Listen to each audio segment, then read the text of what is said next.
Janamejaia pega os sacerdotes, os sábios, as pessoas da corte dele e pede para saber de uma vez sobre a morte do pai dele, se é verdade que foi o Takshaka que matou o pai dele. E seja lá que versão que eles tenham contado para ele, se foi a do Shirimad, que eu ouvi que o rei foi à procura de sabedoria, ou desta versão aqui do Mahabharata, que o rei tentou se esconder e o Takshaka, ele maldosamente se disfarçou como se fosse um verminho de maçã.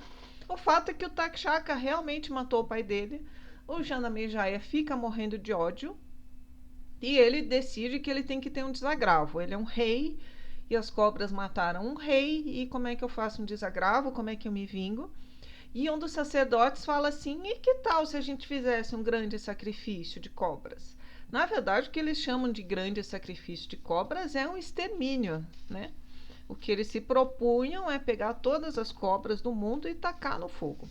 E aí o Janamejaya acha essa ideia completamente excelente e decide fazer o grande sacrifício das cobras e coloca uma grande pira e vai trazendo todas as cobras e tem lista de cobras e vai matando uma por uma nessa grande fogueira. Uma coisa cruel. E aí o Takshaka, aquela cobra poderosa que motivou tudo isso, que é rei das cobras, ele se refugia em Indra. Ele é amigo de Indra e ele vai lá pro reino de Indra e fica escondidinho. O Indra fala: não, eu vou te proteger. Só que quando eu leio essa história, o jeito que eles fazem, você tem a impressão de que é uma coisa assim, que eles não pegam fisicamente, né? Pega a cobra como quem pega esse objeto.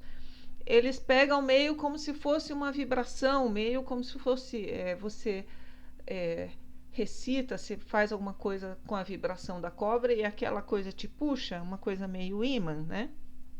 Então ele está buscando as cobras. As cobras estão indo, estão caindo nessa pira gigantesca.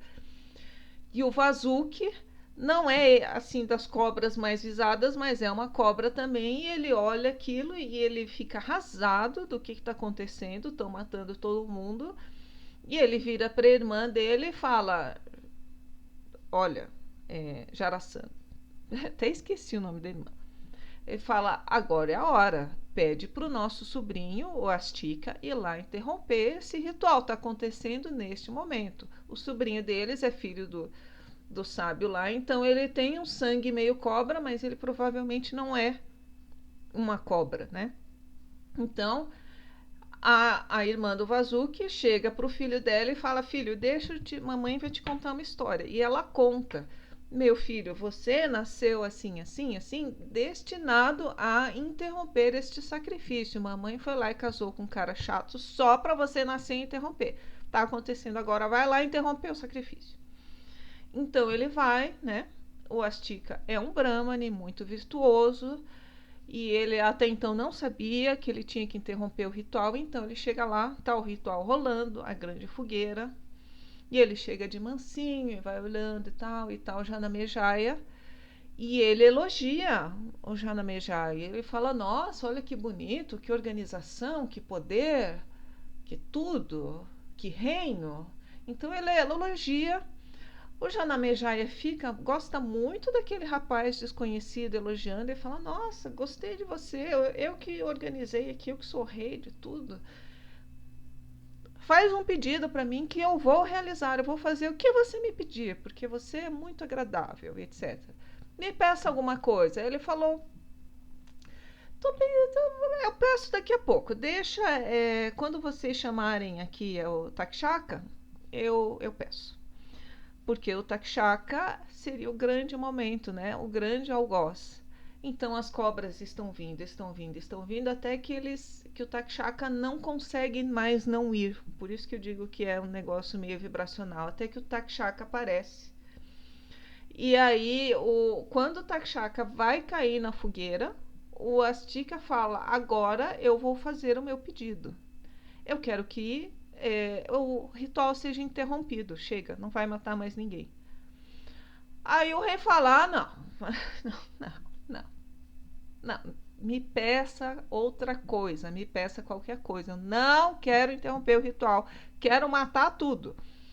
E ele fala, eu não vou pedir outra coisa. Diz que o Takshaka chegou assim a ser jogado quando ele estava no ar para cair na fogueira. O Astika falou, pare. E o Takshaka parou assim e não caiu nas chamas. Aí o fato é que o Janamejaya não pôde voltar atrás. Primeiro, porque tem toda uma questão aqui que quando o rei, principalmente o rei, mas você vê isso em outros personagens, quando a pessoa oferece a palavra dela, ela não volta atrás. Então, muitas vezes a pessoa faz promessas esdrúxulas, as pessoas pedem coisas esdrúxulas e ninguém volta atrás. A pessoa prefere virar mendiga a voltar atrás. Então, o rei havia prometido publicamente que faria o que o Astika pedisse. Então, ele não pode simplesmente virar e falar, eu disse que eu faria o que você pedisse, mas eu não gostei do que você pediu. E aí, outra questão é que o Astika se mostra muito poderoso quando ele para a cobra no ar. Então, o rei realmente revê a atitude dele. E aí, o rei realmente ele revê a atitude dele, ele faz uma autocrítica, afinal, uma cobra fez uma coisa de errada, você mata todo mundo, meio preconceituoso, meio extremo, isso. Então ele tá lá meio assim, meio arrependido, meio chateado, e ele encontra com Vaishampayana, que é discípulo do sábio Vyasa. Então ele encontra com Vaishampayana, ele está lá chateado. Vaishampayana fala para ele, olha, você fez muito bem, reveja no teu coração, a guerra não leva a nada, e etc. Aí tua família, etc. Teve a guerra.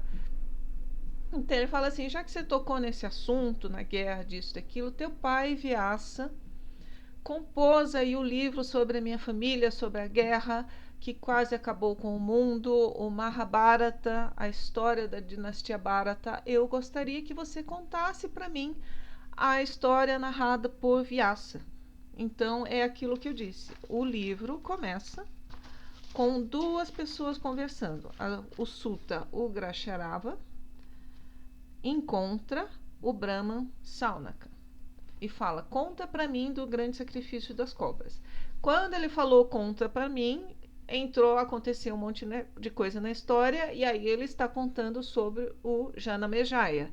E aí o Janamejaya encontra o Vaishampayana e fala, conta para mim a história do Mahabharata. Então só tem dois personagens que estão falando de dois personagens que vão começar a contar uma história.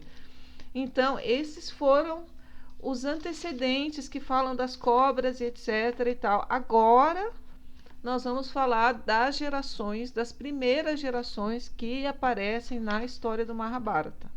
Bom, aqui é meio grande. Eu vou deixar para contar no próximo. Bom, até lá.